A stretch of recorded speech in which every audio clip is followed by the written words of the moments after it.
What's going on, family? It's your boy Tone, back with another video. Today we are going to touch on some Thomas Sowell debunks the welfare state in the black family. Now, this is a highly requested video, I'm glad we can finally listen to it today. So without further ado, And what's the mechanism? Why does the welfare state dissolve the family structure? For one thing, it makes it unnecessary for fathers to support their offspring. And in fact, it makes it counterproductive in many cases. A very poor man who might be able to support his family realizes his family will be better off without him. But on the other hand, someone who's strictly irresponsible, either the man or the woman or both, now pays no price for being irresponsible. The taxpayers pay the price. And actually the harm done to the taxpayers, which is serious, still is not comparable to the harm done to the families, especially the children. To the kids. Yeah. And I can see that even in my own like society where I grew up at.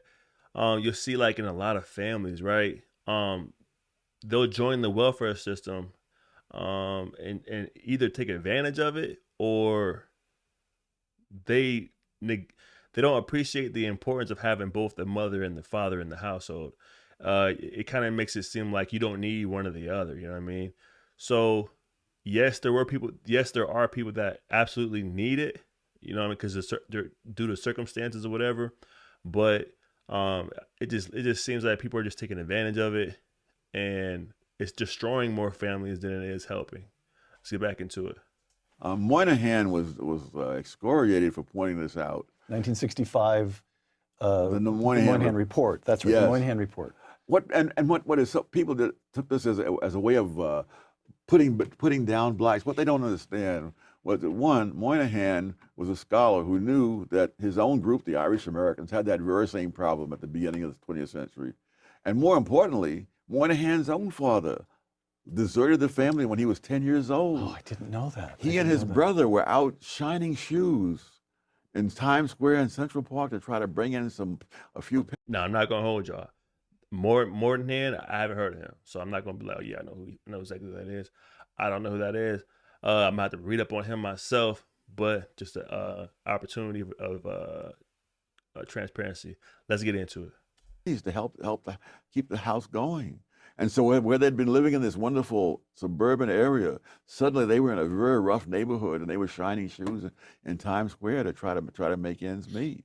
And so he understood that this was one heck of a problem that people should be warned about, and he was simply excoriated. What the welfare system and other kinds of governmental programs are doing is paying people to fail.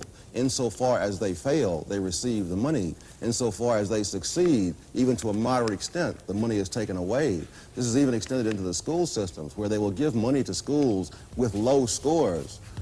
Insofar as the school improves its education, the money is taken away, so that you are subsidizing people to fail in their own private lives and become more dependent upon the handouts. Gutman has done a study of the black family, showing that this whole notion that the black family has always been disintegrating, that is nonsense, that his studies go up to 1925, the great bulk of black families were intact, two-parent families up through 1925, and going all the way back through the era of slavery. So it is now only within our own time that we suddenly see this inevitable tragedy, which the welfare system says it's going to rush in to solve. Right.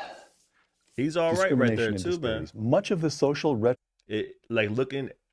I think it probably looked good on paper, but once the plan got implemented, it definitely caused more harm than it did good, man. Absolutely caused more harm than it did good. It made people not want to go out there and get it. It took away that drive, you know what I'm saying? Now for some people, they're gonna have the drive regardless. They're gonna go out there and make it happen and get off welfare. But for the select few or whatever, they're going to take advantage of it, man. They're going to sit there their whole lives, 20, 30 years on it, not trying to do nothing better, not trying to go to school, not trying to improve themselves, you know what I'm saying? You know what I mean? So let's keep it going. progression that took place. Let's run it back. This inevitable tragedy, which the welfare system says it's going to rush in to solve. Discrimination and disparities. Much of the social retrogression that took place is traceable to the central tenet of the prevailing social vision that unequal outcomes are due to adverse treatment of the less fortunate. Yeah. Okay, That's a bar.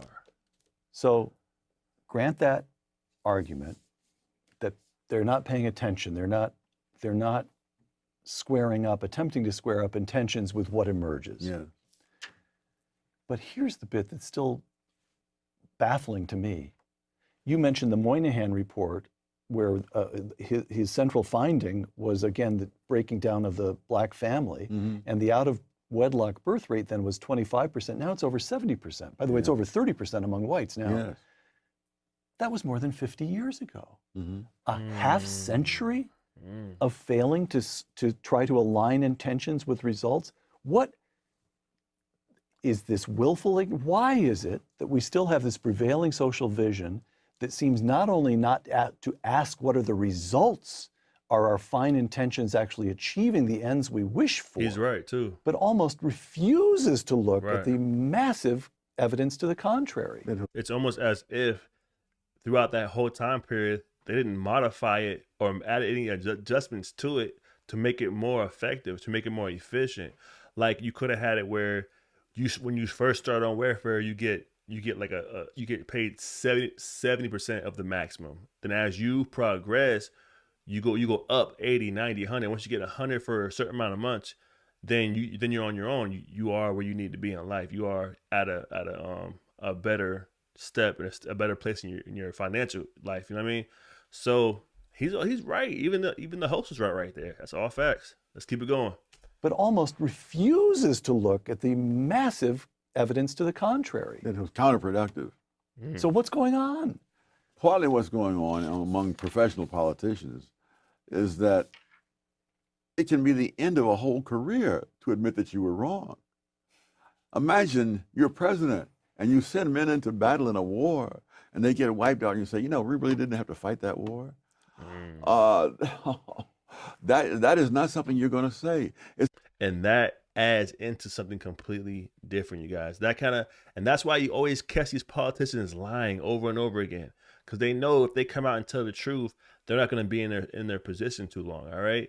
So that's another thing we got to fix, man. We got to start sending people up there for us that represents us, that are of our communities, not somebody who went to Harvard.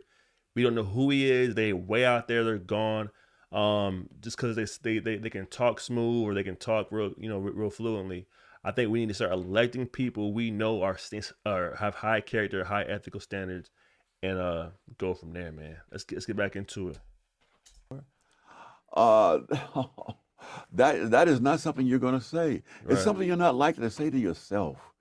There'll be 1,000 rationalizations, and the ability of the human mind to rationalize is just phenomenal. The blacks, say, in the West Indies had all sorts He's of on experience point. growing their own food, selling the surplus in the market, and in fact being responsible for budgeting what they had.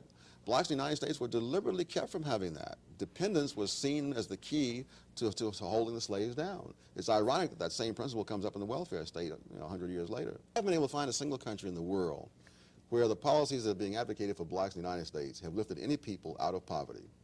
I've seen many examples around the world of people who began in poverty and ended in affluence. Not one of them has followed Exactly any right. Again. pattern at all like what is being advocated for blacks in the United States. Many groups have remained in poverty for a very long time trying to follow those patterns. All right. He was speaking the truth back. It looked like the 70s, 80s back. You know what I mean? He was speaking the truth back then. You know what I'm saying? And people weren't trying to hear him. People weren't gravitating towards him. You know what I mean? As they should have been, because man, he's a mountain of knowledge, bro. I just found him out here on YouTube when I first started the channel, and we are, check the playlist. We are like 6 videos in, and this is some good, just content, you guys. Let's keep it going. Marx and the kids. The most spectacularly successful political doctrine in the 20th century was Marxism, based on the implicit presumption that differences in wealth were due to capitalists growing rich by keeping the workers poor through exploitation. And what was wrong with that assumption? Well, it sounded good like so many others, but again, And you speak as a former Marxist. You were a Yes, Marxist. oh, yes, You considered yes. yourself Oh, a okay. Marxist yes, for some years. Oh, during the McCarthy era, by the way. Tom's but I had- always swimming against the stream. but it simply was never put to any test. Now, the test I suggest is a simple one, but it is a test. And if it's true that the rich are rich because they're keeping the poor poor, then in a country with lots of billionaires, you should correspondingly have great amounts of poor people. But if you compare the actual data, there are more billionaires in the United States than in Africa and the Middle East put together. And yet the standard of living of the poor in the United States is higher than that of people in Africa and the Middle East. So by that simple standard, it just doesn't hold up. There are problems with the theory. A recent YouGov survey, the proportion of baby boomers, that's my group, who hold favorable views of communism is just 4%. The proportion of millennials, that's my kids and your grandkids, who hold favorable views of communism is 19%. Yes. Roughly 1 in 5 young Americans now holds a favorable view of communism. What do you do with that datum? Well, I think I get very pessimistic. More recently, during the election, all this enthusiasm for Bernie Sanders was taking place while people in Venezuela, under a socialist government, with lots of oil. A rich country, rich in natural resources. No, I'm not gonna hold y'all. I was rooting for Bernie Sanders, man. I was rooting for Bernie Sanders. We're not getting into the reasons why, but it seemed like he had the right ideas that would get us back into the right direction. I will say that. But let's see what Thomas Sowell has to say about this. The natural resources country was starving. They were breaking into grocery stores, desperate to get food. They're going into other countries to try to find something to eat.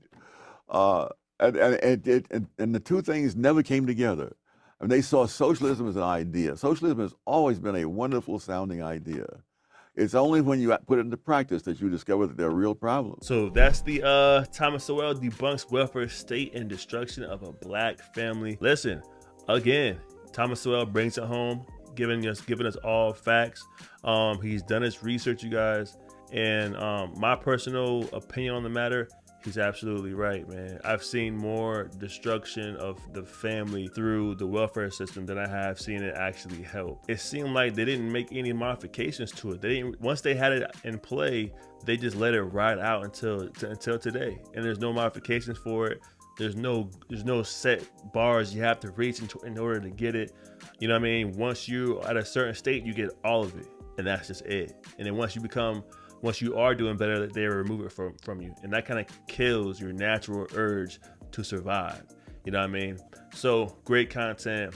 Shout out to the subscriber who requested this video, and until next time, you guys, y'all be easy out there. Peace. If I should die at a young age, I thank the Lord for giving me a break. If I should die at a young age, I thank the Lord for giving me a break. Cause I'll probably live forever, ever, probably live forever, ever, probably live forever, ever, I'll probably live